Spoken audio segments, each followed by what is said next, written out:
Sejam todos bem-vindos a mais um episódio do podcast Oratório. Hoje estamos aqui com o grande amigo Matheus. Tudo bom, João? Graças ao bom Deus, tudo bem? Tudo tranquilo, graças a Deus. Estamos aqui para mais um episódio, e mais um episódio importantíssimo que Com certeza. Então, vai ter muita coisa interessante. Muita Primeira coisa, então... compartilhar, né? Você que tá aí... Perfeito. Não, primeira coisa é se inscrever aqui no canal, né? Se você não é inscrito, se inscreve no canal. Compartilha, né, João? Porque eu tenho certeza que o convidado aqui, vou fazer um suspense do convidado, né? Já vamos apresentar o convidado. É internacional, tá? É internacional. Então compartilha, manda para o número de pessoas possível, se inscreve no canal e ative as notificações, né, João? Isso é importante porque você consegue fazer com que esse apostolado chegue em mais pessoas. E chegando em mais pessoas, a gente consegue fazer com que Cristo chegue em mais pessoas. Esse é o nosso objetivo aqui, né? Levar Cristo a mais pessoas. Bem, então, vamos lá, Matheus. Quem é o nosso convidado? De onde vem? Estamos aqui com o Padre Camilo. Tudo bom, Padre? Tudo bem, tudo bom. Obrigado, João. Obrigado, Matheus, por essa oportunidade de estar aqui também, falando da Palavra de Deus, né? Oratório, podcast. É uma surpresa para mim. Maravilha. Quando fui convidado, eu fiquei meio assim, o que é isso, né? Como Nunca que se fez faz? podcast ontem? Nunca fiz. Primeira vez. Eu falei que o padre é internacional porque ele é do Paraguai, tá? Mas ele é brasileiro, né? Ele é brasileiro. Nasci no Brasil. A gente vai conversar um pouquinho sobre isso, né, Padre? Vai falar um pouquinho sobre a sua história. Mas, atualmente, a sua missão no Paraguai. No Paraguai. Em Cidade do Leste. Eu moro em Cidade do Leste. Nós temos um seminário. Sou da congregação escalabriniana. E da congregação nós temos o que nós chamamos de seminário menor. São poucos os que sobram ainda, porque são os jovens que entram bem, novinhos, né? Uhum. E no Cidade do Leste nós temos um seminário onde recebe esses jovens que ainda estão terminando o segundo grau. Eu sou reitor do seminário e agora também trabalho com os migrantes. Legal. Maravilha. Paraguai. Você sabe, Padre, o meu sogro ele foi para o seminário menor, foi para o seminário maior, assim dizer, chegou a estudar filosofia, estudou teologia, já estava para professar os votos. Ficou 13 anos, né? 13 anos. 13 anos. Ficou 13 anos ao todo. Aí ele viu que a vocação dele não era essa. E você estava falando um que pouquinho bom, né? antes Que bom, disso. né? Sobre... Exatamente. Que bom. Que bom pra você, né? Pra você foi bom demais. É bom pra Deus também, porque eu falo que da família que brota todas as vocações, né? Com da certeza. família brota todas as vocações. Isso é muito importante. Não era a vocação dele. Exatamente. E tá tudo bem. Mas, Padre, o senhor estava falando ali sobre a sua vocação, né? Exato. Você estava comentando ali um pouquinho como é que foi isso inicialmente. Conta um pouquinho pra gente como é que foi isso. Eu entrei... Bom, desde criança eu falava, meus irmãos falavam para mim, você vai ser o padre da família. Eu sou de uma família de muitos irmãos, nós somos 10 na minha família. E desde criança fui muito chegado assim, da igreja. Minha família sempre foi muito de igreja. E quando eu tinha 14 anos eu comecei a fazer curso para ser dirigente de culto. Sabe a comunidade do interior, assim, na roça, a gente tinha, o padre não podia ir. O senhor nasceu aqui no Brasil, né? Em Minas Gerais. Exato, só que com 2 anos eu fui para o Paraguai e toda essa trajetória vocacional minha foi surgindo lá no Paraguai. Exatamente, sou da região de São Alberto, na Gleba 7 eu morava e lá só tinha aula até o 6º ano. E aí, com 6 anos de aula, né, de escola, eu parei de estudar. E, claro, aquela história de ser padre, o padrezinho da família, foi morrendo, foi se apagando. Mas dentro acho que ficou alguma coisa, porque quando eu tinha 22 anos, numa confissão, eu lembro muito bem que era debaixo de umas árvores lá. E essa parte da árvore tem um significado muito importante para mim. Conte para nós depois eu falo, quando eu chegar no momento do finalzinho ali, quando eu tenho que escolher o meu lema de ordenação. Okay. Mas debaixo daquelas árvores eu falei para o padre, hoje eu quero tomar uma decisão na minha vida, numa confissão. Falei, eu tenho que decidir minha vida, eu penso decidir até os 25 anos. E eu estava com 22. E eu sempre de criança, sempre quis ser padre, só que eu não tive a oportunidade de estudar e agora eu sou velho. Eu me achava muito velho com 22 anos para entrar no seminário. Não era comum, não era muito comum na época. Você entra mais novo, né? Exatamente. Normalmente entrava na época criança. Hoje já não. Hoje a vocação adulta é muito mais comum do que já é uma raridade quando entra muito pequenininho agora, né? Então o padre falou, e o que aconteceu da tua vocação? Eu falei, eu queria decidir minha vida, casar, ter meus filhos, enfim.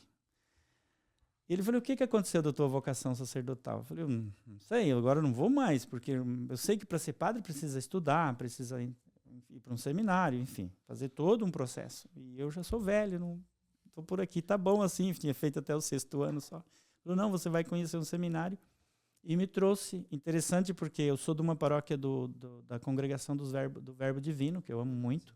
Porém, eles me trouxeram, o padre me trouxe num seminário escalabriniano, em Cidade del Este. Então, eu acredito que coisa de Deus. O padre não era escalabriniano. Não, o padre não era escalabriniano. Ele era da Verbo Divino. Da Verbo Divino, e me trouxe para um seminário da Congregação dos Escalabrinianos, que era o seminário menor. Eles tinham um seminário menor só no Brasil.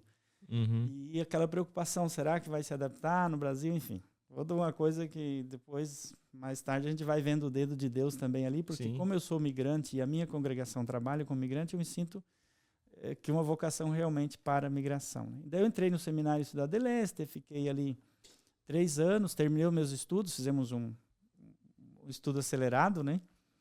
E dali quanto tempo de estudo você falou? 3 anos? Eu fiz 3 anos de estudo, só que nós fizemos o que nós chamávamos de curso acelerado. Eu acho que aqui no Brasil tinha outro nome.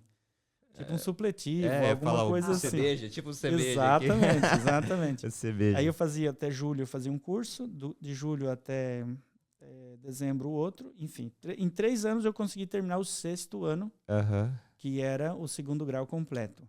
Terminado o 2º grau completo, nós teríamos que continuar os nossos estudos ou na Argentina ou no Rio Grande do Sul, que era uma ligação mais direta com o Paraguai, que nós tínhamos como congregação. E surgiu umas vagas lá em Curitiba e eu queria voltar mais para esse lado, né? E pedi para Curitiba, me aceitaram, de fazer a filosofia em Curitiba. E fui para a filosofia em Curitiba, terminei a filosofia lá, fui direto para o noviciado em Porto Alegre, fiz 1 ano de noviciado, é um processo que se faz mesmo nas congregações, né? Nós temos 365 dias que chamamos de ano canônico, que é obrigatório, né, para as congregações. Terminado o noviciado, fui fazer a teologia em São Paulo. Quando, no final da teologia, aí a gente tem que escolher o lema, o tema da coisa. Eu pensei, caramba, minha vocação surgiu debaixo de uma árvore. E comecei a procurar na Bíblia, né? Então, no capítulo 1 de João, acho que no versículo 25, fala: antes que Filipe te chamasse, eu te vi, quando estavas embaixo da figueira. Sim. E esse foi meu lema de ordenação, né? Muito legal, padre. Voltei lá no começo, na primeira conversa ali que eu tive, quando brotou ali. Ali Deus te chamou. Deus me chamou. Eu tenho isso muito forte na minha vida, né? Porque realmente foi um chamado de Deus no sentido, assim, de despertar aquilo que estava apagadinho, talvez, lá de quando eu era criança, né? E a oportunidade também de poder entrar no seminário e fazer todo esse processo primeiro de preparação para o seminário e depois continuar. Ô padre, o senhor falou que tinha 22 anos, né? E você não sabia se o senhor é casal e... O senhor namorava na época ou não? Chegou a namorar? Eu cheguei a ter uma namorada, mas era coisa assim que ela sabia também, né? Que eu tinha esse projeto, tinha esse que você tinha essa dúvida de tinha ser essa padre. Dúvida, E no final das contas, a gente ia para os bailes, enfim, era toda uma coisa bem... Na época tinha aqueles bailes... Bom, hoje ainda tem, né? Eu, sábado passado, visitei o CTG aqui, Charrua, né? CTG Charrua. Porque tem um amigo meu que tem um filho que toca o acordeão e ele falou: padre, vamos lá para você ver, o menino está com 12 anos, é um fenômeno e tal. Mas na minha época de adolescente, de juventude, tinha os bailes de CTG. No Paraguai tem vários CTGs fundados, inclusive por padres missionários, né? Por padres? Padres missionários que eram do Sul. O padre Benjamin Basso é famoso por isso, né? Por onde ele passou. Hoje ele é falecido já. Faz 2 anos que ele faleceu. Fundou centros de CTG, de tradições gaúchas, e a gente participava desses bailes. A gente ia nos bailes, dançava, tal, cada um para sua casa. Enfim, eu acho que namoramos ali uns 4, 5 meses, até que tive essa conversa com o padre e eu falei: não, agora não tem mais. Então quando você tinha conversa, você estava namorando ainda? Quando eu tive a conversa, estava namorando. Por isso era ela entendeu, então, quando você foi falar com ela? A minha grande... A decisão. Dúvida. A dúvida. Minha grande dúvida, né? Decisão para o chamado. Qual seria o meu chamado de Deus? Né? Qual seria para mim? E a resposta foi, da minha parte, foi se deixar trabalhar, né? Porque... o primeiro ano foi muito sofrido para mim. Vim para a Cidade del Este, não conhecia praticamente ninguém. Eu era o maior da turma. Sabe, no meio de adolescente, pode ser o mais santo que seja, mas sempre tem aquelas coisas. Mas sim, foi muito bom a convivência. No final do primeiro ano, em 95. Nós estamos falando aqui do século passado, né? 95? 95. Caramba. Eu entrei no seminário. E no final daquele ano, minha mãe faleceu, no dia 10 de dezembro. Então, foi muito duro para mim. Porque em casa, perdemos no sentido de trabalhar. Eu tinha 2 anos, já trabalhava na roça, enfim. Ajudava a organizar as coisas, comprar. Eu era meio que um líderzinho ali na família. O senhor na família, o senhor é mais velho, mais novo? Não, eu estou bem no metade. Está na metade. Né? Eu sou o quinto dos 10. Bem na metade mesmo. Isso. Uhum. Dos 10 sou o quinto. Mas o senhor assumia essas responsabilidades? Assim, assumia essas responsabilidades já em casa. E quando eu saí, foi um choque também para os meus irmãos. Nós trabalhamos juntos, sempre trabalhávamos juntos, né, os irmãos. E com a minha saída, tinha uma irmã também que foi para o convento. Ela foi para o convento muito nova. Depois ela tomou a decisão dela de sair. No Paraguai também. Exatamente. Uhum. Ela saiu, depois tem a família dela hoje, né? Mas em casa, a distância dos filhos foi... e depois mais a mãe gera uma crise muito forte. Né? E também a crise financeira. Daí, para os primeiros anos do seminário, eu tive que trabalhar. Eu pedi para trabalhar, coisa que não era muito comum. As coisas comigo foi acontecendo muito assim, mesmo com a graça de Deus, né? Eu trabalhava de manhã na paróquia. Era um trabalho dirigido, né, pela paróquia. E depois eu voltava para o seminário, almoçava com os demais seminaristas. À tarde, fazia os trabalhos manuais, coisa que o seminário tem. Estudava as lições de casa. É importante isso. Ainda tem esses trabalhos manuais ali? Tem, mas com menos rigor. Você sabe que eu acho isso tão importante. Com menos rigor. Eu acho que isso é importante para forjar o menino que vai virar homem, né? Assim, acho que o processo, né, assim como o processo do matrimônio, né? Em geral, casam-se muitos meninos que vão ter que virar homem. E às vezes o processo vai ser o filho, que vai ser quem vai moldar, que vai... Exatamente. Botar, amigo, você adora ver filme no Netflix todos os dias de noite, mas quando chegar seu filho, você vai ter que acordar de madrugada. Exatamente. E vai ter que trocar a fralda. Exato. Então, assim, é um processo. Forja, né? E eu acho que dentro do seminário, esse processo do trabalho manual, esse processo do trabalho, isso também forja de uma certa maneira. De lembrar que a vida tem as suas dificuldades. Tem o seu custo, né? Tem o seu custo. Porque corre um risco muito grande de o jovem ganhar tudo de mão beijada, né? E depois não saber valorizar. E quando ele tiver que administrar, ele se perder. Porque nós passamos... Bom, todo mundo conhece o processo, nós que estamos aqui conhecemos o processo que se dá dentro da igreja para a formação de um padre. Nós estudamos, mas como assim, depois da ordenação, nós já passamos a administrar ou uma paróquia ou uma pastoral. Então, esse processo de aprendizado já no seminário, um aprendizado prático, que não é somente de estudo teórico, ele é muito importante porque ele realmente forja e ele cria ajuda a criar um caráter de responsabilidade, sentido de pertença e responsabilidade, né, naquilo que ele vai assumir depois também. Tem uma história de um mosteiro muito famoso na Europa. E se não me engano, era um santo, estava indo procurar o atual... Ele virou santo depois, né? Ele estava indo procurar o abade daquele mosteiro. E aí ele chegou lá e falou, perguntou para uns irmãos, ele falou, eu não sei onde que ele está. Aí ele falou assim, ele deve estar na biblioteca, que é o lugar mais importante da casa, é a biblioteca, né? Ele vai na biblioteca, procura, pergunta, ninguém encontra. Aí um dos frades falou assim, olha, esse horário, provavelmente, né? O sol tá mostrando, não tinha relógio não, né? Esse horário, provavelmente ele deve estar no campo. Aí ele chega, tá o abade lá no campo, trabalhando junto com os outros irmãos. Aí ele fica pensando, né? Poxa, mas ele é o abade, por que ele está trabalhando? E aí o abade fala que o sustento do nossa... São Paulo fala isso, né? Mas o abade responde assim, que o sustento de cada frade também tem que ser pelo suor do trabalho. E isso é importante também para lembrar que, assim, é claro, não estou falando porque todo padre tem que todos os dias ir para o campo, capinar, né? Sim. Plantar. Não é isso, obviamente.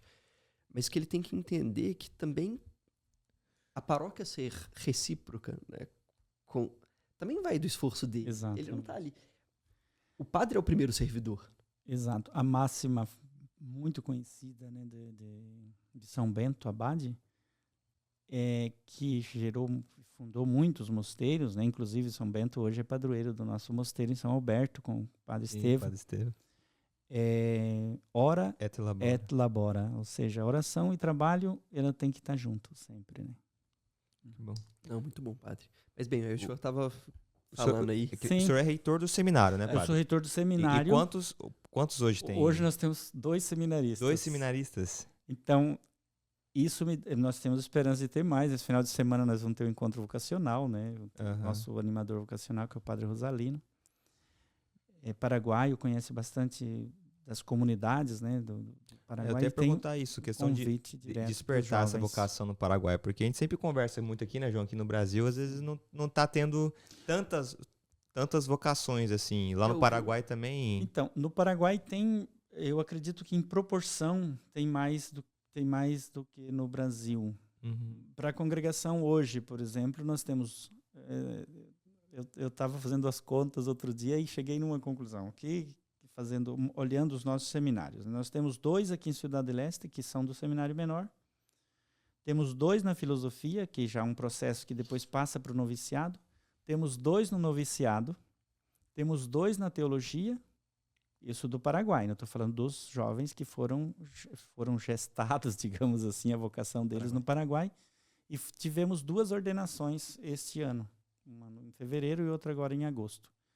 Então, existe um processo de mantenimento, como falamos no Paraguai, né? Manutenção, ou seja, as vocações tem uma sequência. Claro que houve épocas que nós tínhamos 15, 20, o nosso seminário ali tem lugar para 18 a 20 jovens. Hoje nós estamos com 2. E isso me dá também a oportunidade de fazer um trabalho além ou a mais, né, do que estar todo o dia ali como seminarista. Eu tenho 2 seminaristas que são muito responsáveis, são meninos, um tem 15 e outro 16 anos, mas já bastante com mentalidade bem madura. Então o senhor está no seminário menor. Estou no seminário menor. Isso me dá oportunidade, não digo que sobra tempo, mas a gente fabrica o tempo para trabalhar também um pouco com essa questão migratória, que é paixão, né, do carisma, essa coisa toda que eu trago desde sempre. Só antes, é porque eu tinha te cortado. Que o senhor estava comentando em relação à questão do trabalho dentro do seminário, essas trajetórias. O senhor estava falando da trajetória. Aí você falou que quando você estava no seminário menor, você estava trabalhando, aí eu acho que você ia conduzindo como é que foi esse seu caminho ali, diferente. Sim, não, então... Mas antes eu vou contar uma história que é um pouco engraçada, que eu costumo contar. Pode contar, ué. Fica à vontade. É engraçado a primeira vez que eu vim para conhecer o seminário, empolgadíssimo, né? Tava empolgado. Cheguei lá no domingo à tarde, o padre me recebeu super bem, me levou, já quis me integrar com o grupo. Porém, na parte da manhã, o grupo ia para a escola e eu ficava sozinho em casa. Então o padre, que era reitor na época, ele tinha que encontrar alguma coisa para eu fazer. Segunda-feira me deu um livro dessa grossura, do Scalabrini, e eu sempre gostei muito de leitura. Comecei a ler aquele livro, falei, e eu tinha que apresentar para ele à noite, né, as datas, algumas coisas sobre a vida de Scalabrini. Daí chegou o seminarista meio-dia, o que o padre mandou você fazer? Eu vou fazer uma confissão aqui, né? Aí mandou eu ler esse livro aqui, o grosso aqui de Scalabrini. Não, leiam esse aqui, que tem todas as datas, um fininho. Tem um resumo ali. Peguei, li à noite, estava afiadíssimo, né? Respondi tudo para o padre. Na terça-feira ele me mandou plantar umas verduras, umas coisas lá. Fui plantar, sempre me ocupando na parte da manhã. Quer dizer que o senhor enganou o padre, é isso mesmo? Não é que enganei, eu arrumei um jeitinho. É isso, é uma confissão. Eu arrumei um jeitinho para colocar... O jeitinho brasileiro no Paraguai. Colocar o conhecimento aqui e deixar aquele livro mais para frente. Na quarta-feira foi o pior, cara. Meu Deus do céu. Ele me deu uma foice, e daí caiu no meu terreno, porque eu sempre trabalhei na roça. Me deu uma foice e falou, você vai cortar as canas, porque nós vamos fazer melado. Tinha que levar lá para Santa Rosa para fazer melado. Daí eu peguei aquela foice, fui para padre, quanto que é para cortar? Ele falou, vai cortando até as 10 da manhã, depois nós vamos amontoar e colocar na caminhonete e levar para Santa Rosa. Eu olhei a moita de cana, falei, bom, até as 9 eu acho que eu corto tudo. Cortei toda a cana do padre. Meu Deus, meu padre ficou bravo. Você cortou toda a cana? Toda. Ele falou, vai cortando até as 10. Achou que eu não ia dar conta. Cortei até as 10, piquei ponto e pé. Fiz os montinhos para colocar em cima da caminhonete. Quando o padre chegou, ele pulava de bravo. acabou com o meu canavial e tal. Você que pediu, padre. Eu fui mal interpretado, padre. O senhor falou que era para eu cortar até as 10, ou seja, cortar até que eu conseguisse até as 10. Daí, não é 10 ainda. Mas isso é legal, né? De ver. Daí chegou os meninos, mas fizemos melado, fizemos rapadura, fizemos de tudo um pouco. Não, aproveitamos muito bem a cana. Também? De cana. Foi uma festa. Tanto de cana que tinha, né? Foi uma festa aquele dia, porque daí nós fomos também para Santa Rosa, que era uma novidade, né? Para mim, pelo menos, os demais já conheciam. Mas nós tínhamos uma casa apostólica em seminário menor do menor ainda lá. Que eram os novinhos, né? Os pequenininhos. Daí fomos para lá, fizemos o melado, fizemos rapadura. Em Santa Rosa? E voltamos felizes de lá. Daí no outro dia o padre falou, tá bom, você já fez uma experiência boa, pode voltar para casa. Eu falei, nunca mais vão me chamar para nada, né? Depois dessa aí... Mas depois foi para cortar cana. Depois foi tranquilo, cana, porque esquece. daí o padre, que era o occasionista, que hoje ele é bispo em Tubarão, padre Adilson Buzin, é responsável dos... Tubarão é Santa Catarina, né? Santa Catarina. Catarina. Ele é o agora Adilson não Buzin. mais padre, né? Agora exato, é o Dom Adilson Buzin. Então, inclusive, estava passando nos Estados Unidos esses dias para deixar a imagem, entronização da imagem de Nossa Senhora Aparecida. Ah, que legal. Nos Estados Unidos. Ô, padre, o senhor tá falando de Scalabrini, conta pra nós aí, pra quem não conhece, eu falo, não sei se o João conhece da história de São João Batista Scalabrini. É uma oportunidade, até porque eu já conhecia os scalabrinianos, tinha uma irmã que eu te falei que conheço aqui em Foz, exato. Mas eu não sabia que ele virou santo há pouco tempo, né? Exatamente. Você pode falar um pouquinho pra gente? Então, o São João Batista Scalabrini é do norte da Itália. Ele nasceu em Como, em Fino Mornasco, umas cidadezinhas pequenininhas, e tem até hoje são pequenininhas, né? Porque a Itália é pequenininho, né? Uhum. E depois foi padre muito jovem. Com 36 anos ele foi bispo. Tudo muito precoce 36 na vida. anos? 36 anos ele foi bispo. E depois de bispo, ele sempre teve a preocupação, porque do norte da Itália saíam muitos italianos como migrantes, né? E ele sempre armava embates assim, falava que a migração deve ser acompanhada com seriedade, a migração não é uma coisa eventual, porque os demais bispos e até a igreja oficialmente falam, não, a migração é uma coisa passageira, isso vai passar, logo termina tudo. E aí mandavam, sim, os da Alemanha, vinham padre para acompanhar os alemães, vinham italianos para acompanhar os italianos, e ele tem a ideia, claro que entre tantas outras coisas bonitas que ele fazia lá na diocese dele, ele visitou 5 vezes a diocese inteira, a cavalo na época, coisa impressionante. Mas a grande sacada, digamos assim, foi fundar a congregação, né? Ele fundou a congregação dos Scalabrini, dos missionários de São Carlos. Fomos nomeados por ele como missionários de São Carlos em 1887. Ele vendo a necessidade... O livro tá dando certo lá, ele continua mantendo as datas. O resumo foi bom, né? O resumo foi bom, viu que funcionou. Né? Depois, em 1895, ele fundou a Congregação das Irmãs Scalabrinianas. E nesse meio período ali, ele fundou também, ou apoiou uma fundação de uma comunidade de São Rafael, que é uma comunidade de leigos, que trabalha inclusive até hoje, inspirado nesses leigos antigos. Lá tem uma comunidade leiga que trabalha também com os migrantes, inspirado no carisma. E depois da fundação, ele ainda conseguiu, ele mandava os primeiros padres missionários, né, veio inclusive para o Brasil. Chegaram ao Espírito Santo, depois o Espírito Santo não deu muito certo a missão por muito tempo, não ficaram por muito tempo, porque crescia muito a chegada através do Porto de Santos para São Paulo e Rio Grande do Sul. Então ele começou a mandar padres missionários, né? Uns formados, primeiros foram formados na diocese, mas pediam para ser missionários, né? Depois Scalabriniano, agora ainda São Carlos. E ele mandava esses missionários para trabalhar com os migrantes italianos. Era uma congregação fundada especificamente para trabalhar com o migrante italiano, desde sua origem. E isso foi longe, até 63, 65, por ali, que a congregação abriu para outros tipos de imigração. Hoje nós estamos nos 5 continentes, graças a Scalabrini, que fundou essa congregação. E a partir do momento que Scalabrini foi beatificado, em 1997, nós passamos a nos autodenominar escalabrinianos. Porque até aquele tempo ainda continuava ainda chamava carlista, sim. No sul, no Rio Grande do Sul, até hoje, em muitas paróquias chamam os padres carlistas, as irmãs carlistas. A congregação, o nome dela é Congregação dos Missionários de São Carlos. E hoje ainda nós colocamos um apóstrofe, escalabrinianos. Entendi.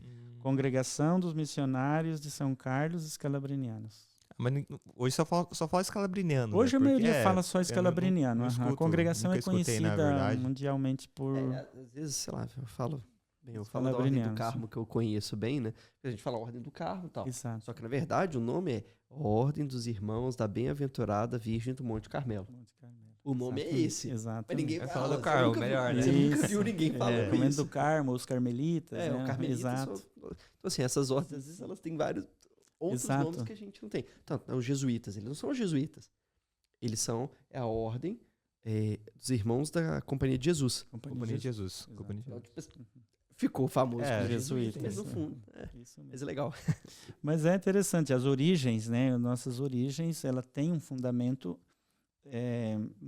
histórico e Deus parece que inspira pessoas como João Batista Scalabrini para responder à realidade e à necessidade daquela época. Deus sempre chama alguém, né, padre? Exato. A necessidade daquela época, né? E hoje nós vemos tantas congregações e comunidades de vida, por exemplo, brotando dentro de uma sociedade que tem outras necessidades e continua tendo aquelas antigas e se mantém, né? Uma congregação, você falava das vocações. Hoje nós conseguimos nos manter como nós nunca fomos uma congregação grande em números de padres. Mas a gente consegue manter. E nós estamos tendo que, de a pouquinho, ir mudando, né, nossas estratégias de missão, porque o nosso chamado específico é para as migrações. Então, onde nós nos concentramos mais hoje em dia? Nas fronteiras e nas capitais, onde tem muita migração. Isso, né? Porque assim, vocês estão numa região bem estratégica. Exato. Né? E de pouco a pouco, nós estamos deixando as paróquias. E, claro, quando a gente tem algum lugar que precisa do apoio de uma paróquia, nós vamos e assumimos uma paróquia. Em alguns lugares, nós já não temos paróquia mais. Ou como é o caso aqui de Ciudad del Este, nós não temos paróquia territorial hoje em dia em Ciudad del Este. Nós já tivemos, mas devolvemos para a diocese. E hoje nós temos uma paróquia, que nós chamamos de... É canônico isso, né? Tem essa brecha. Paróquia pessoal do migrante. Paróquia não é territorial. Então, eu, como pároco dos migrantes, dia 4 de agosto, dia de São... Como é que é? De São Curadares, né? Sim. Dia 4 de agosto, o bispo de Ciudad del Este me nomeou como pároco pessoal dos migrantes. Por isso, o meu trabalho com... Aí a paróquia que você usa é o seminário. Exatamente. O meu território, exato. O físico, o meu território físico é o seminário. É a sede, digamos assim, né? E a partir do seminário a gente faz o trabalho de... Estamos começando, claro, né? Então, a paróquia... Já existia essa paróquia desde 2005, mas ficou vacante por um bom tempo, justamente porque ela estava anexada a uma paróquia que nós entregamos, estava vinculada, né? E a partir da entrega da paróquia nós ficamos sem sede. Agora, com o pedido que nós fizemos para o bispo, essa paróquia se chamava Nossa Senhora Rainha da Paz, e com um pedido que nós fizemos para o bispo, ele aceitou e por decreto ela passou a ser chamada Paróquia São João Batista Scalabrini. Nós pedimos isso e também pedimos em decreto para que ela mudasse novamente para o seminário onde foi a origem dela em 2005. Aí você pode celebrar missa pública lá. Eu posso celebrar missa pública lá e com a vênia, né, com a autorização, com uma coordenação com os párocos de paróquias vizinhas, eu posso celebrar com os migrantes que estão no território paroquial de outras paróquias. Muito legal. Inclusive, podemos atender, fazer batizado, desde que seja migrante, né? Agora, uma dúvida. Então, tem essa... Só migrante? Migrante. No caso, a gente que de Foz for para lá, pode ser, mas migrante pode. Vamos saber. Para missa, eu celebro muita missa, porque como eu estou no seminário, daí o pessoal convida, os padres convidam quando falta e tal. Mas, assim, especificamente com os migrantes, a gente está celebrando agora. Celebramos dia 6 de setembro uma missa na Catedral, para celebrar o 7 de setembro do Brasil. No 7 de setembro, uma paróquia vizinha, Sagrado Coração de Jesus, do quilômetro 7. E para Aparecida também nós vamos celebrar com os brasileiros.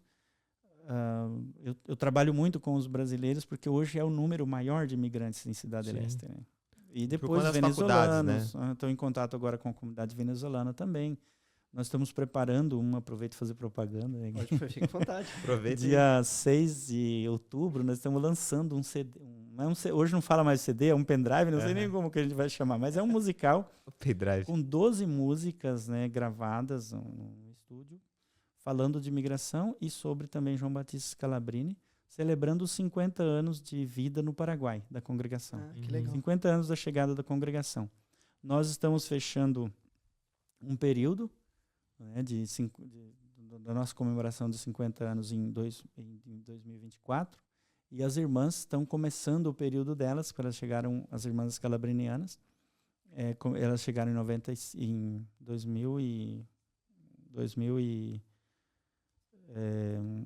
1975. 1975 elas chegaram. 2005 foi o seminário, né? Exato, 2005 foi quando eu entrei no seminário. E elas começam a celebrar esse ano também.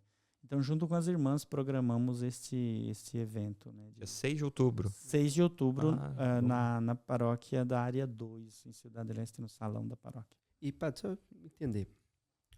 Hoje, os scalabrinianos, a congregação que você está, ela pega a região tanto do Paraguai e Brasil? É a mesma... Eu digo assim... Não, boa pergunta. É a mesma província? Chama província também dentro da congregação? Nós chamamos hoje... Nós tínhamos 3 províncias. Nós tínhamos a província do Rio Grande do Sul, de São Paulo e da Argentina. Hoje nós juntamos as 3 províncias e nos chamamos região. Então, a região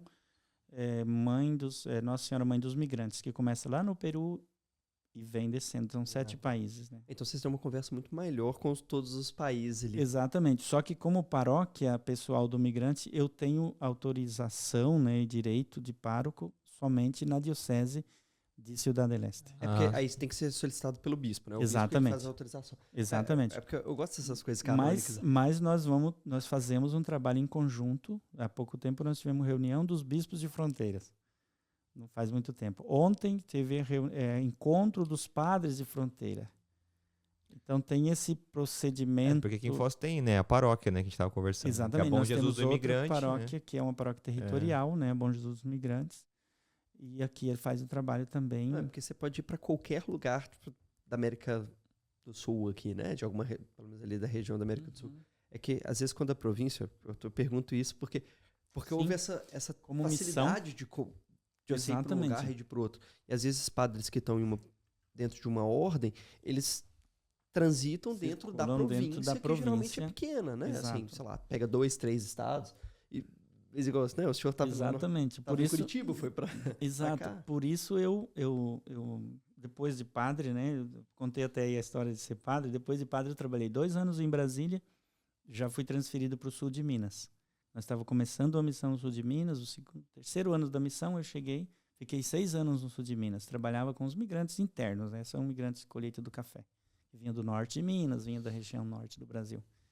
Fui transferido de Minas, pra ter uma ideia, eu fui pro deserto lá do Atacama, olha só, no Peru, na fronteira com Chile. Uhum. E lá eu fiquei 3 anos.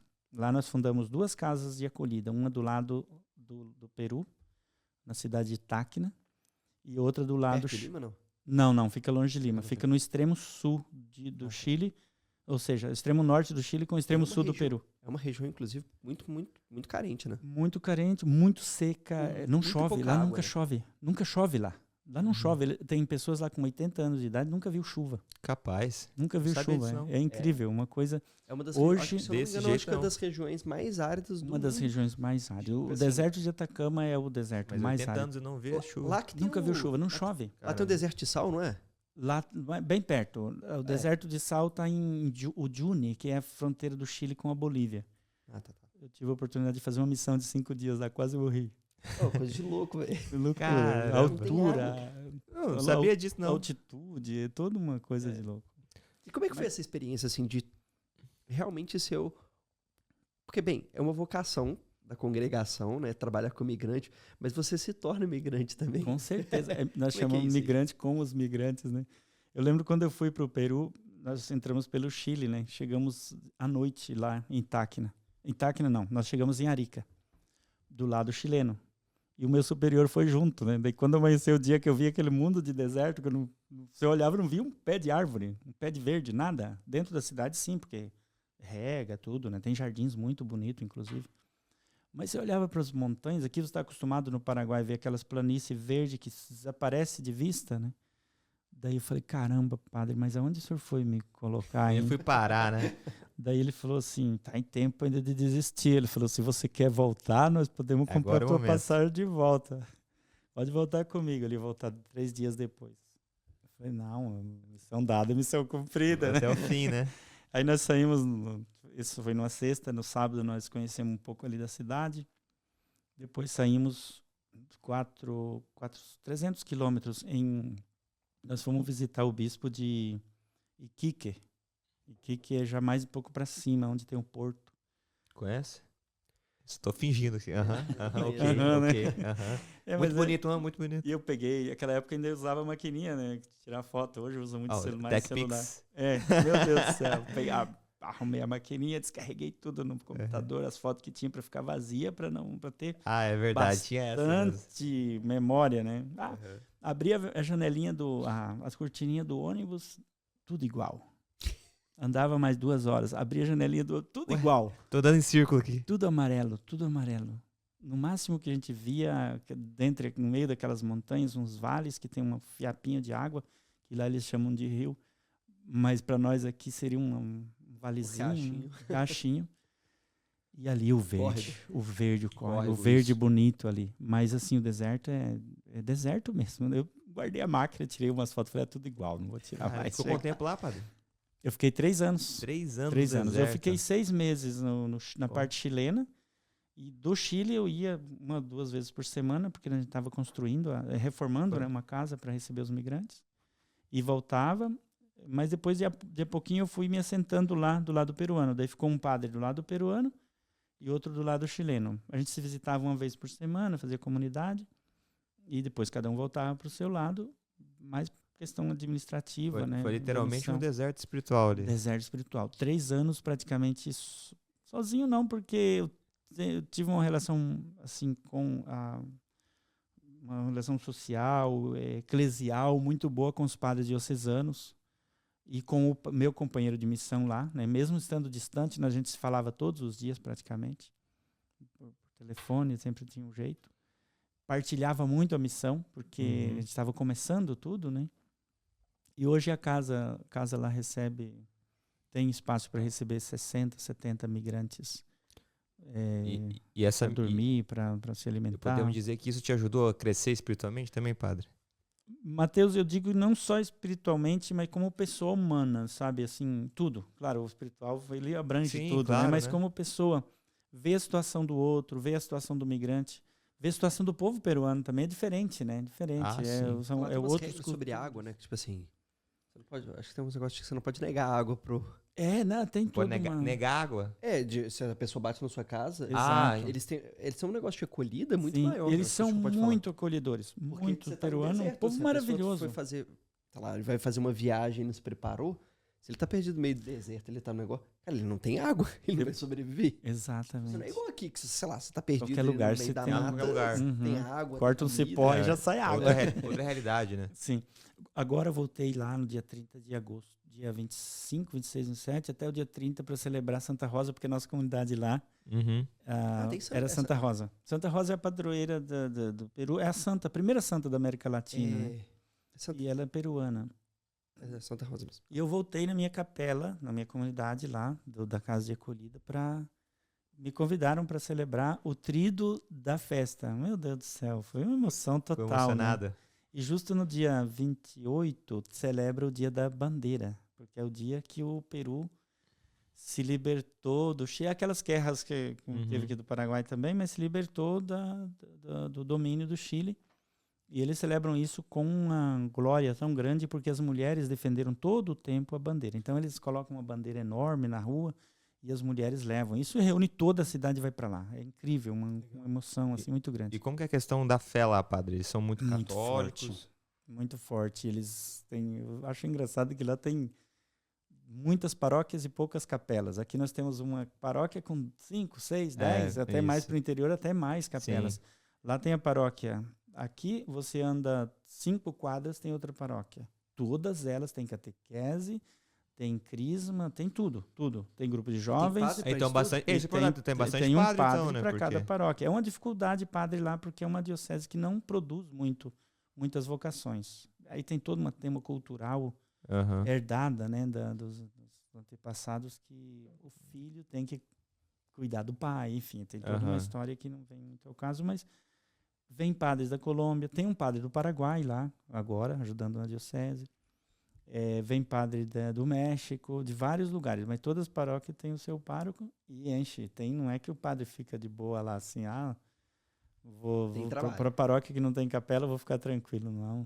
Pelo contrário, tem trabalho. Lá tem um costume muito interessante, porque eles celebram missa pro defunto, e eles vão lá e contratam o padre, contratam o coro, ou seja, como é que contrata? Reserva, contrata, né? Falei, ué. Não contrata no sentido, reserva a igreja para aquele horário. E para eles, então vem a família. Então, naquela missa é dedicada e são muitas dedicadas ao bem particular mesmo. Bem particular mesmo. Então, por isso, acaba remontando muito compromisso, mais aqueles que a paróquia já tem, né? Das missas diárias e das missas de horário fixo. Mas o bonito é que enche a igreja, né? Isso ali, todas as igrejas cheias, não tem muitas outras religiões e outras denominações, a maioria católica. Muito bem. Eu conheci uns peruanos na jornada, só que eles eram de Lima. Aí Lima é uma região bem completamente diferente, né? Lá Lima já é diferente. Já é no litoral, parece que chove muito em Lima lá, né? Tem sempre garoa muito forte, chove também. Lá tem. Então, se eu não me engano, acho que eles falam que tem alguns lugares que as casas não tem nem teto, né? Tá aqui, né? Onde eu morava, ela tem. A maioria da casa é reta, assim, eles colocam um sombrite, né? Ou uma lona, às vezes garoa fininho, mas não pode chamar aquilo de chuva, né? Porque é uma garoa. Eu lembro que uma das coisas que mais fez falta lá foi a chuva no começo, né?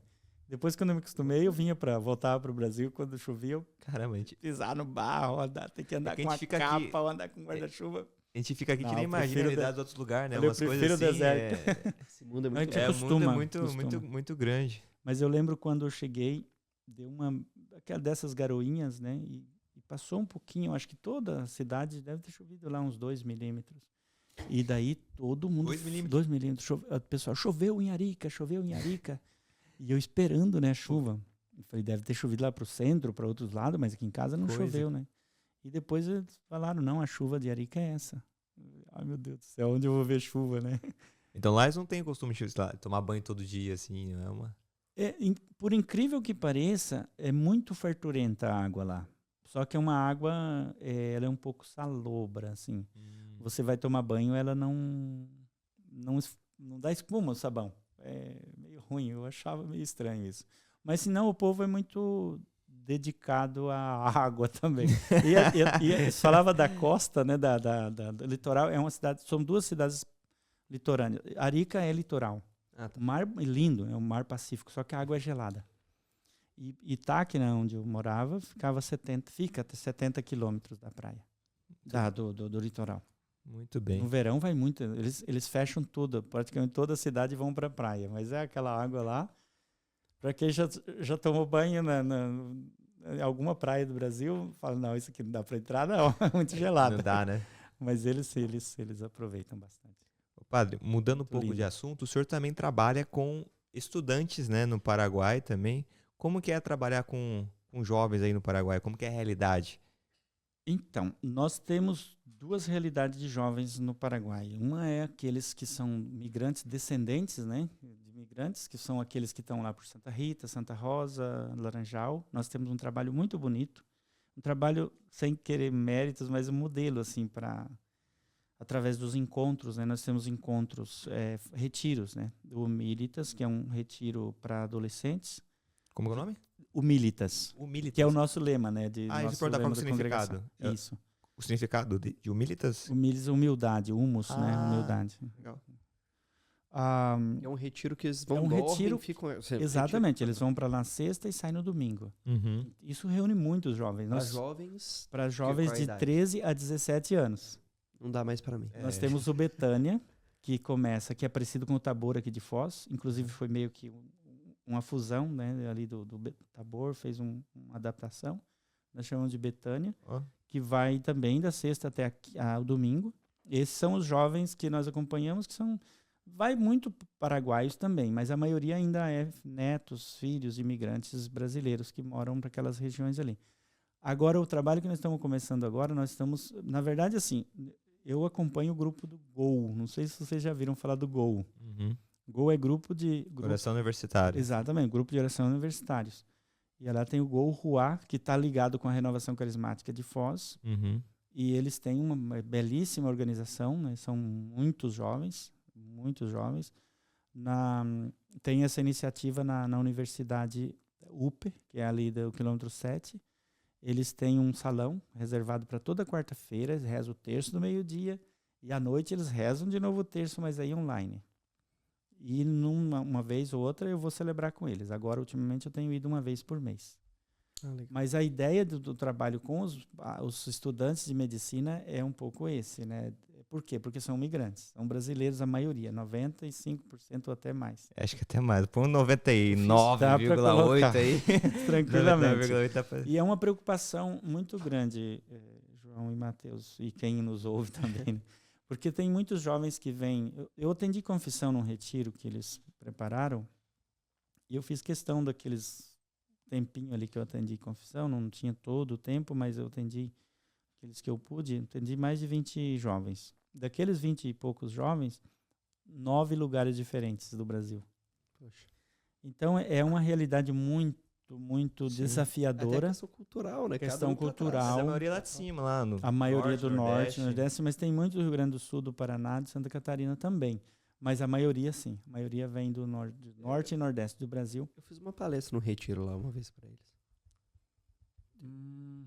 Do retiro que foi no quilômetro... Bom, não tenho nem ideia. Não, né? Não, eu então botei mas foi um retiro, era uma casa, assim. Era uma casa de... Era uma casa... Mas isso faz alguns tempos já, João? Faz uns 2 anos, talvez. Uns 2 anos. Porque nós tivemos um retiro deles lá no seminário uma vez. Pode ter sido. Talvez um seminário. É possível. É possível. Isso, desculpa. E depois foi feito outro lá na casa dos franciscanos, que é no quilômetro 8, dos caputinos, né, que nós falamos. Depois, agora, eles estão organizando um aqui para Foz, né? Está conversando para mês de novembro, né? Você falou também esse encontro do GOL. Mas a gente tem essa parceria, né? E agora nós estamos oferecendo também aula de espanhol, a básico do Guarani e também catequese para adulto. O ano passado, o grupo do GOL, que eu acompanhava também, foi formado 5 jovens para confirmação, para crisma. Olha só. Crisma e primeira comunhão. A maioria deles era crisma. Eu acho que primeira comunhão era 1 ou 2. Que legal, padre. Então existe essa preocupação de jovens, alimentando a esperança em jovens. A gente quer expandir essa ideia para outras universidades. Foi na Casa de La Misericórdia, Obras Social São Félix. Não é o nosso seminário, mas eu sei onde fica. Foi 2022. Final de 2022. Sim. Fiquei na dúvida ali, que eu falei, não... Vamos achar, né? Eu falei, não sei nem onde que eu fui. Vai que é o seminário. Ô, padre, e como que é atender, assim, fazer direção espiritual com eles? Porque a gente sabe que na faculdade a gente tem muita perdição, né? Aqui no Brasil já tem, ainda mais você vai para outro lugar que ninguém te conhece, outra realidade. Como que é essa realidade lá com eles, padre? Então, através do GOL, através do grupo, né, de oração universitário, eu já pego uma joia meio que já lapidada, né? Eu pego uma joia lapidada. Eu me admiro muito daqueles jovens quando vêm fazer uma confissão bem feita, muito bem preparado, a preocupação com todos os valores cristãos, católicos, que serem conservados, né? E existe esse lado. Então, a gente não quer só ficar com esses, né? A gente quer também chegar nesses que estão fora, né? Não pescar em aquário, Exatamente, que a gente comentava antes, que é aqueles que trazem uma preocupação maior. Tanto para a diocese, o bispo apoia muito esse trabalho, né? Tanto para a diocese como para o bispo de Cidade Leste.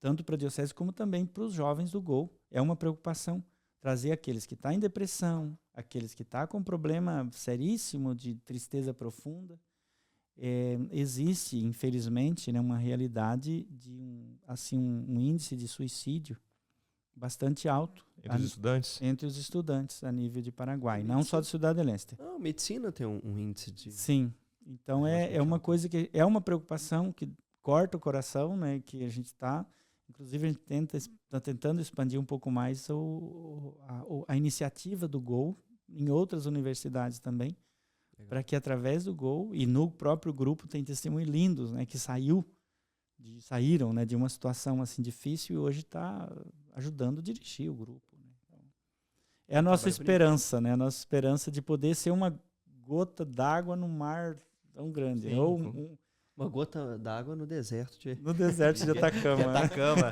literalmente, é dois... Exatamente. Perdi, é dois... A gente fugiu a unidade de medida lá. É 2 pesos e 2 medidas. 2 milímetros, São 2 milímetros. 2 milímetros de água, exatamente. 2 milímetros de água. Sabe, eu fico vendo assim, porque esse trabalho com imigrante, ele é um problema hoje em dia, né? Porque as culturas... A Europa tem tido muito problema em relação à questão do imigrante. Eu acho que isso também é um problema no Brasil. Às vezes eu vejo... muitas pessoas que vêm de outros países... A tríplice fronteira, ela tem, e não especificamente somente, né, de Paraguai e Argentina. Eu vejo venezuelano, muito cubano, haitiano.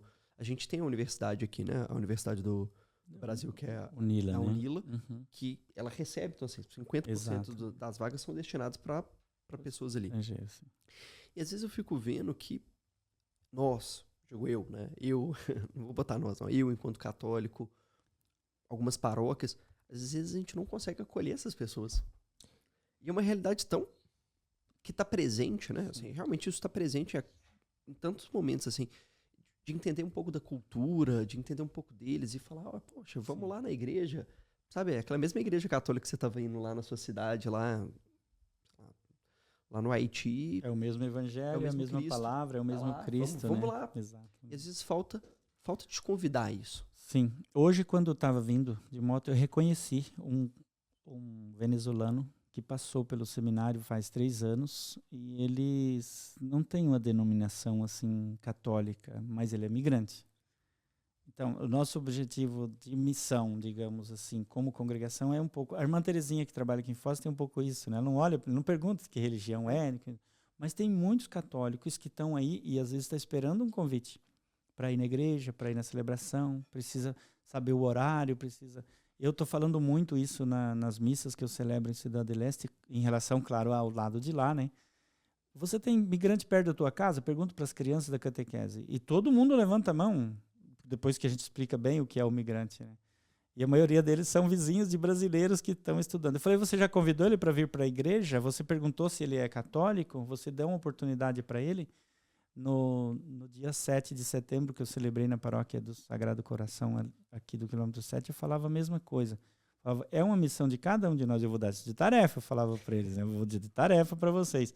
Convidem, porque às vezes está esperando um convite. Tem pessoas que lê na igreja, lá, na origem dele. Tem pessoas que tocam violão lá, na origem dele, mas chegou aqui e ficou perdido. Sim. Perdido no sentido, nunca foi convidado. Não conheço ninguém. É tímido, não quer se meter porque é diferente, o idioma é diferente. Eu não sei cantar em espanhol, eu não falo ainda o espanhol direito. A missa bastante misturado também, porque existe um incentivo bonito também dos padres paraguaios de falar o Guarani nas missas para motivar uma língua que é muito viva, né, entre eles. Então, muitas pessoas falam o Guarani. E aí o brasileiro que está lá fica bem perdido, né? Então ele às vezes se intimida de chegar e participar. Mas é isso que você falava, é um desafio do enxergar mesmo. Você enxergar, olhar e falar, não, vamos fazer a nossa parte. E aí, hoje em dia, não se fala mais do carisma escalabriniano como um carisma da congregação. Hoje é um carisma universal. Perfeito. O tema de trabalhar com os migrantes, né? É a profecia que o Scalabrini fez lá...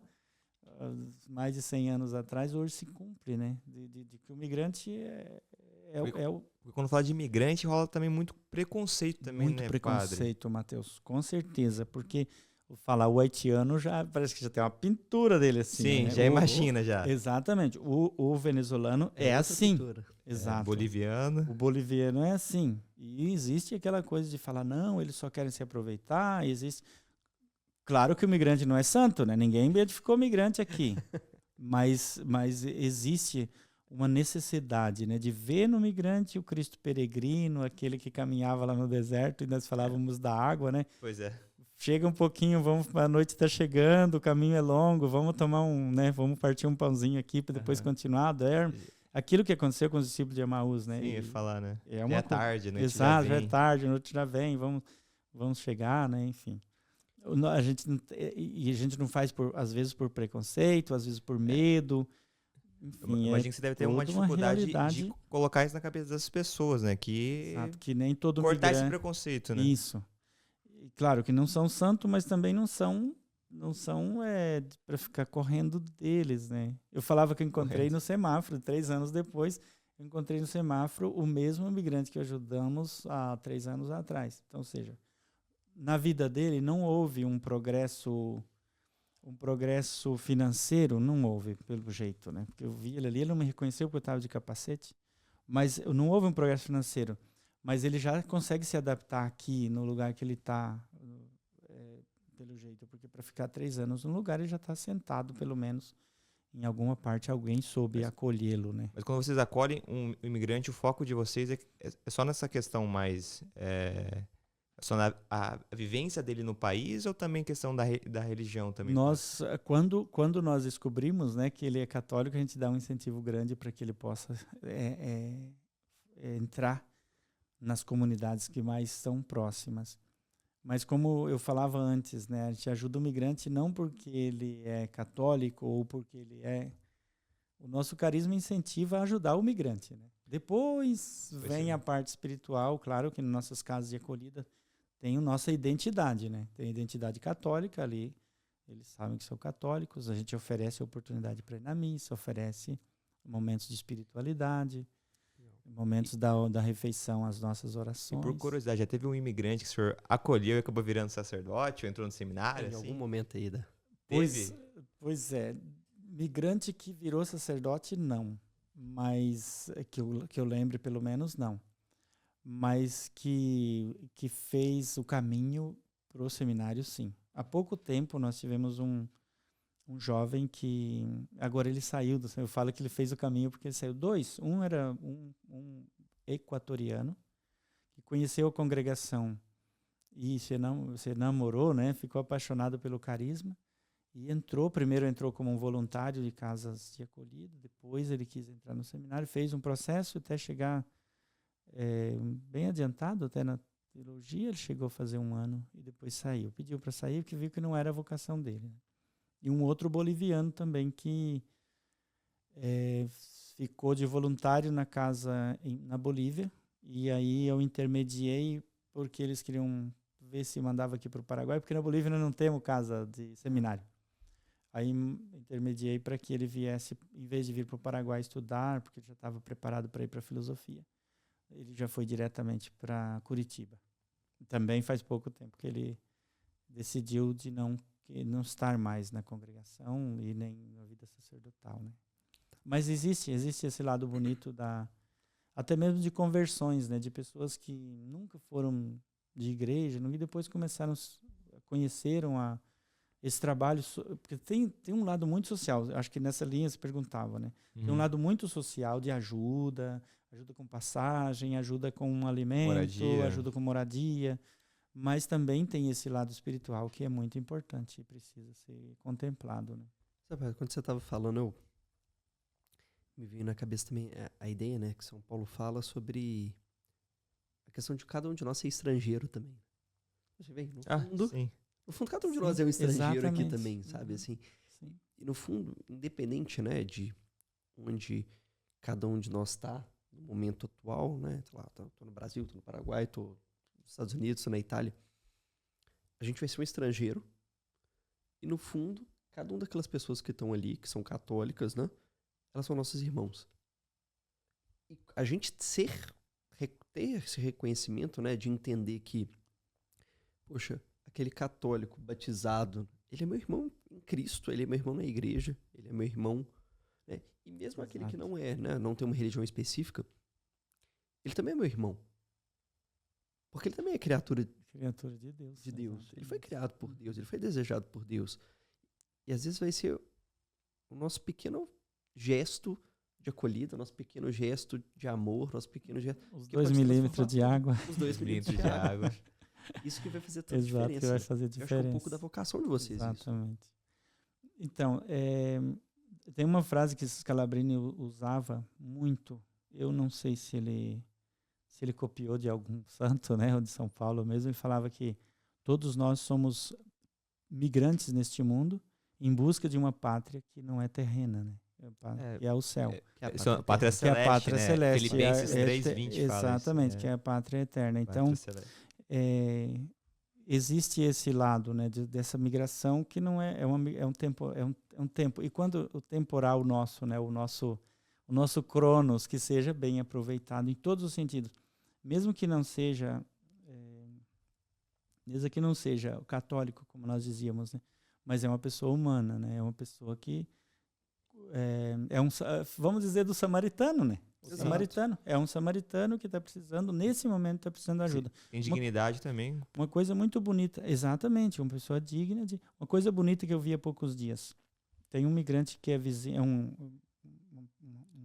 casal jovem que veio da Venezuela e está morando já no Brasil um pouco, deve estar 3 ou 4 anos no Brasil, e mudaram para Foz do Iguaçu. É vizinho da minha irmã, em Foz do Iguaçu, no Jardim Itaipu. E através dela, eu também intervi um pouquinho, eles conseguiram uma cesta básica numa das paróquias aqui de Foz. E, enfim, ele usou a cesta básica até quando precisou. Ele faz como 15 dias, ele chegou para minha irmã e falou: você pode ligar lá na paróquia e falar que nós não precisamos mais da cesta básica. Pode dar para outro, porque agora minha esposa está empregada e eu também. É um gesto muito nobre, né? Muito nobre, de uma pessoa que recebeu e agora está agradecendo e dando a oportunidade para outro poder também receber, né? Aquela cesta básica que ela podia utilizar na má fé, né? Continuar utilizando. Aproveitar, né? Ninguém vai lá proibir ela de pegar, né? Ela falou: não, eu quero que outra pessoa também usufrua disso que eu recebi. Hoje eu estou podendo ter essa graça de poder passar para outro aquilo que... o sentimento da gratidão. Esse sentimento da gratidão. De entender que, poxa... Exatamente. Um dia sou eu precisando de ajuda, né? Sabe, exato. Eu gosto de falar da doutrina social da igreja, que é a destinação universal dos bens. Que é, bem, naquele momento esse bem já não é mais tão importante para mim. Tão importante, tão necessário. Quem realmente precisa dele. Isso mesmo. Isso é, poxa, muito bom. Padre, não conhecia a história, né? Scalabrini. São João Batista. Eu vou trazer um livrinho para você ler. É o resumo, né? O resumo, por favor. Eu quero até o final do dia só o resuminho, aquele fininho. Ó. E nós temos agora um livrinho também, até com desenho animado. Isso tá bom, eu gostei tipo Gibi, contando a história um pouquinho dele. Se puder. Não, mas isso é legal. Vou trazer. Podia ter trazido aí o final. Não, tranquilo, tem outras oportunidades. Sabe? Sim. E sabe, Padre, a gente fica feliz porque a gente aprende muito podendo ouvir, poxa, conhecer a história de um santo, de uma congregação, e a sua história, isso... De um futuro santo. Nossa Senhora, vai longe. Isso enriquece, sabe? Assim, então, poxa, te agradecer por compartilhar aí seu tempo, poder estar aqui com a gente, e por ter falado tão bem, assim, eu acho que de uma forma simples. E, poxa, quantas coisas o senhor falou que eu falei, caramba. Fico feliz. A gente fala pro João, claro que o nosso objetivo é o apostolado aqui, mas acho que as primeiras pessoas tocadas somos nós, né? A gente aprende muito aqui, a gente cresce espiritualmente, né, João? Cada episódio a gente aprende muita coisa, Padre. Então, foi muito bom mesmo, assim. Eu queria que o senhor pudesse, pra gente poder encerrar também, pudesse falar aí, pra quem tá nos assistindo aí, alguém talvez que você tá ali com uma dúvida vocacional e quer talvez ir pro seminário, ou quem sabe ser Scalabrino, o que você diria para esse jovem que está nos escutando nesse momento, Padre? Excelente. Eu não quero me colocar de modelo para ninguém, mas eu acho que eu fui um daqueles que chegou assim na pontinha da corda, né? Eu estava no final da decisão ali E tem muitos jovens que às vezes fica naquela, eu vou agora, eu vou depois, ou será que é realmente a minha vocação? Eu sempre falo, a vocação é de Deus, né? Deus nos dá. A resposta é minha, né? Mas a vocação é de Deus. Ele te põe a vocação no coração. Eu não quero amedrontar ninguém aqui não, né? Mas se a pessoa errar a vocação por própria vontade, ele não vai ser uma pessoa feliz. Vai ser uma pessoa sempre amargada, vai ser uma pessoa porque não está no ramo dele, não está no lugar certo. Então, jovem, escuta Deus, né? Veja onde está Deus chamando no teu coração. Deixa ele falar, né? Deixa ele falar. Deixa sem medo. Sem medo. E se um dia tiver a oportunidade de discernimento, vai conversar com teu pároco, vai conversar com uma freira, com a irmã, vai conversar com um jovem consciente que já decidiu, né, a vida, que já está num caminho, vai conversar e ver o que Deus quer de mim. O que você acha que Deus quer de mim também, você olhando de fora. Deixe-se aconselhar, abra o coração. Eu fiz isso numa confissão morrendo de medo. Debaixo de uma árvore. Debaixo de uma árvore. O que esse padre vai... Um padre novo lá na paróquia. O que esse padre vai falar para mim, né? De repente, o que aconteceu da tua vocação? Por que você não vai? Você não é velho. Você tem 22 anos. Você pode começar a estudar de novo. Enfim, eu acredito que a vocação é algo que nós precisamos responder. Né? É um chamado de Deus para servir as pessoas, né? Mas que que depende da minha resposta. Perfeito. Depende muito da minha resposta. O bonito, padre, é que o senhor estava com o coração aberto, porque o senhor estava namorando na época, né? E o senhor foi sem medo escutar a voz de Deus. Exatamente. E aceitou o chamado. É aquela velha frase, né? Vocação acertada, vida feliz. Vida feliz. Me faz lembrar do meu segundo reitor, o padre Luiz Prigol, que vocês devem ter conhecido talvez aqui na paróquia. Ficou muito tempo. Luiz Prigol. Ele tinha essa frase sempre. Eu não sou daqui, padre, eu sou de Minas. Tá. Eu sou daqui, mas não sou tão velho também. 4 anos. Não, é verdade, né? Eu não sou tão velho. Hoje o padre Luiz está em Curitiba, mas ele foi animador vocacional na região aqui, tanto no Paraná como no Paraguai. Ele falava, vocação acertada, futuro feliz, é o caminho feliz, vida feliz. Vida feliz, né? E daí ele falava, vocação errada. Isso ele falava para uma multidão de crianças. Vocação errada, quebra o nariz. Ele falava.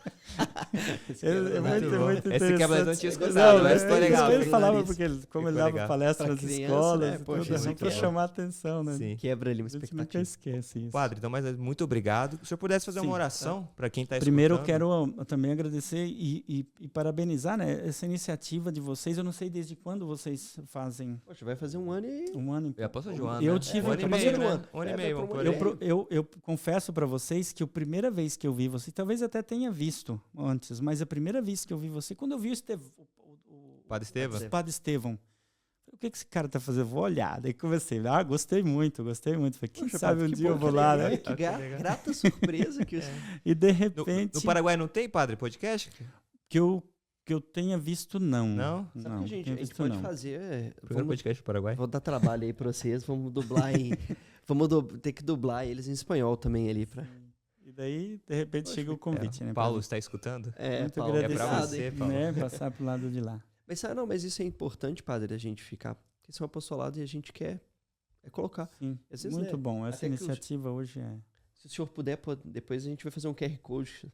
Já estamos falando sobre isso. Para deixar lá perto lá dos imigrantes, quem quiser escutar lá, baixar. Sim. Com certeza a gente pode colocar no grupo. Temos o grupo do grupo do Gol, né? Até para eles me verem lá. Falei bem deles, com certeza. Falei bem deles. Então. Com certeza. Não, então, gente.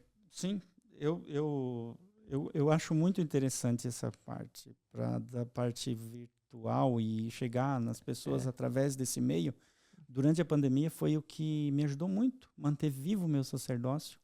Eu celebrava a missa, rezava o terço, juntava meus sobrinhos, aqueles que podiam estar comigo naqueles momentos, né? O pai que estava doente, eu tive que ficar em casa porque eu fiquei preso numa situação complicada, como muitos de nós ficamos. Sim, a maioria. Né? E esse meio foi o que me ajudou, não só a mim, mas as pessoas que também podiam... lá tinha um grupinho de 15, 20 pessoas que escutavam a minha missa.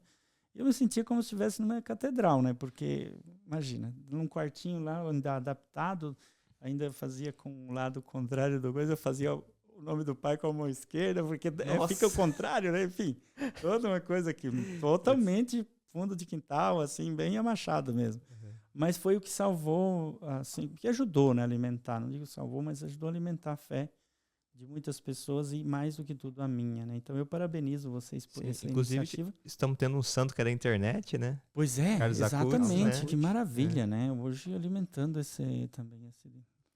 Poxa, Padre, obrigado. Então, suas palavras nos fortalecem. Amém. Mas que você possa fazer uma oração ali pra gente. Vamos pedir a Deus, então, que nos ajude a estar sempre em sintonia com a graça do amor dele entre nós e que nós possamos ser também instrumentos de Deus para a humanidade onde nós estivermos e que durante esse tempo que nós estamos aqui, migrantes neste mundo, nós possamos também fazer a diferença naquilo que nós praticamos e que nós sejamos instrumentos de Deus para a construção de seu reino aqui na terra e que um dia possamos também nós participar da eternidade junto com Deus, com os nossos santos.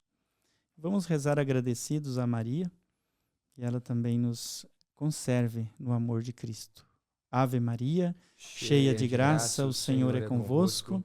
Bendita sois vós entre as mulheres, e bendito é o fruto do vosso ventre, Jesus.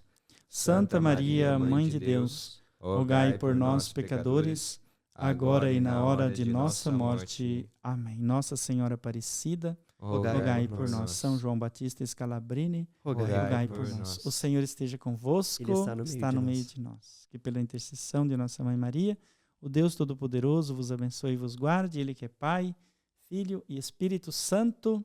Amém. Amém. Amém, Padre. Mais uma vez, muito obrigado. Para quem quiser conhecer o senhor, seminário, tem Instagram? Como que é, Padre? Eu tenho uma página no Facebook que se chama Padre Camilo Maforte. Padre Camilo Maforte. Isso, Padre Camilo Maforte. Os Scalabrines, eles têm também o... Nós temos a nossa página oficial do Instagram, que é Scalabrinianos na América do Sul. Legal. Isso, Scalabrinianos na América do Sul, que abrange todas as nossas missões, né? E para quem se sentiu chamado para ser seminarista... Aí eu vou passar o meu telefone. Como é que passa? Não, passar seu telefone não. Mas ele pode entrar em contato ali com a página. Com certeza. Com certeza. No Facebook deve ter, né? Uma vocação Eu tenho o teu contato no Facebook. Tenho o meu contato, eu acho que tenho o meu contato no Facebook. E essa também vai me achar no Instagram por Padre Camilo Maforte. Mas eu sou meio retógrata. Né? Porque eu sei que os jovens usam muito Instagram e eu ainda tô lá no Facebook. Não, vamos lá, vamos sair pouco tempo do Orkut. Legal, Padre. Padre, muito obrigado. Tá bom. Uma alegria. Eu que agradeço, o Matheus também, os demais, né? Estou muito feliz por ter tido essa oportunidade. Com certeza, a gente está mais feliz ainda. A gente está mais feliz que o senhor escutava a gente, tá? Poxa, imagina. Estamos muito felizes mesmo. E bem, chegamos ao fim de mais um episódio do nosso oratório. Pô, Matheus, foi excepcional, né? Foi muito bom mesmo. Então, surpreendente. O que ele tem que fazer então, João Povo? Se foi bom... Você precisa de, primeira coisa, curte se você não curtiu. Mas eu acho que você já curtiu. Se você não curtiu, compartilhar esse vídeo com mais pessoas. Manda para aquela pessoa que está com dúvida na vocação, ou que, sei lá, está imigrante em algum lugar, que você sabe que está longe ou que de vai casa. Fazer medicina no Paraguai um dia. Pode mandar. Acho que a pessoa vai gostar muito de poder ouvir um pouquinho da história do padre. E, além disso, conhecer um pouquinho sobre São João Batista Scalabrini. Aí foi. Bem, é difícil falar todo direito. É Scalabriniano, demorei para Scalabrini, agora vai. Mas é uma alegria imensa, Matheus. Obrigado aí por mais um dia juntos. Maravilha. Não podemos esquecer também, né, dos nossos patrocinadores, aquelas pessoas que nos ajudam, colaboram para a gente poder estar aqui. A Blua e a Cooper Pharma. Do Jardim Carla. O Paulo não está aqui, mas se eu falar, ele fica bravo. E se você quiser ser também um patrocinador, um colaborador, entre em contato com a gente, vai ser muito bom. E bem, é isso, né, Matheus? Segue a gente no Instagram, segue o padre no Instagram, ajuda o padre no Instagram, tá? Tudo bem. No Orkut também? Ah, brincadeira. No Orkut e no Facebook. Maravilha, isso aí, João. Qual que é o nosso Instagram? @Oratório Podcast, o melhor podcast desse Brasil. Perfeito. Então, foi um prazer estar com todos vocês e até o próximo oratório.